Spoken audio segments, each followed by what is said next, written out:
ඔයා කැතයි කියලාද හිතාගෙන ඉන්නේ. එහෙම නැත්නම් කැතයි කිය හැමදාම හිත මෙන්ටලි වැටිලාද ඉන්නේ.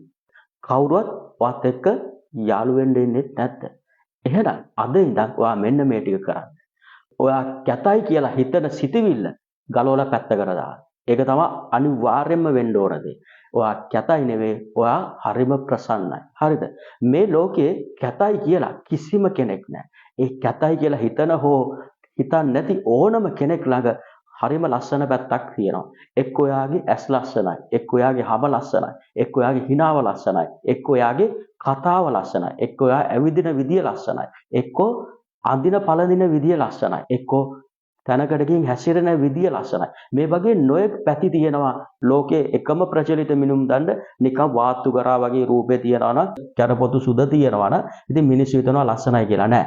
ඕන තරම් කළු ජාතිකයෝ ඉන්නවා පුදුම විදිය ලස්සන. කළු තරුණයෝ ඉන්නවා, තරුණියෝ ඉන්නවා පුදුම ලස්සන කල එකක්. ඉතින් ඒ නිසා ඔයා කැතයි කියලා හිතන සිතවිල්ල මේ දැම්ම කඩලා ඔළුවෙන් අයින් කරන්න. ඊට පස්සේ ඔයා කරන්න ඕන අනිවාර්යම දේ ඊටාම ප්‍රසන්නව පිරිසුදු ඇඳුම් අඳින්න පටන් ගන්න.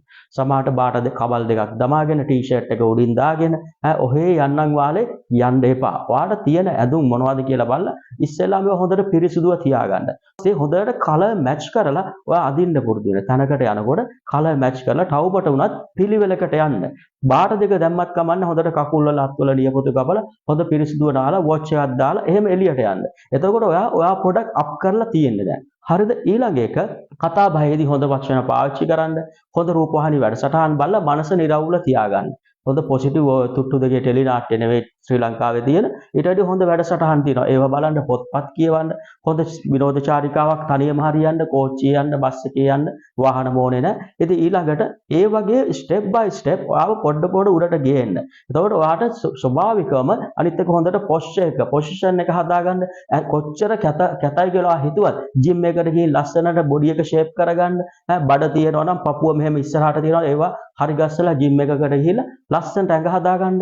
ඊට පස්සේ ඔයා බලන්න ඇත්තටම ජිම් එකකට ගිහින් බලන්න සෙල්ලම් කරලා ඉවර වෙනකොට ඔයාගේ ඇඟ එක ලෙවල් එකකට එනකොට ඔයා පුදුම විදියට සම්පූර්ණ වෙනස් වෙලා තියෙනවා. හොඳ පොසිටිව් වෙනසක් තියෙනවා. ඉතින් ඒ නිසා කැතයි කිය තමන්ම වට්ටගෙන තමන්ටම බ්ලේම් කරගන්න නැතුව හරිද? පිළිවෙලට පිරිසුවට ඇඳලා නාලා කොණ්ඩේ රවුල හොඳට කපන්න, කොණ්ඩේ පිළිවෙලකට කපා ගන්න, රවුල පිළිවෙලකට කපා ගන්න, පුළුවන් නම් පර්ෆියුම් එකක් පාවිච්චි කරන්න, අනිවාර්යෙන් දාඩිය ගඳ නම් ඩියෝඩරන්ට් එකක් ගන්න.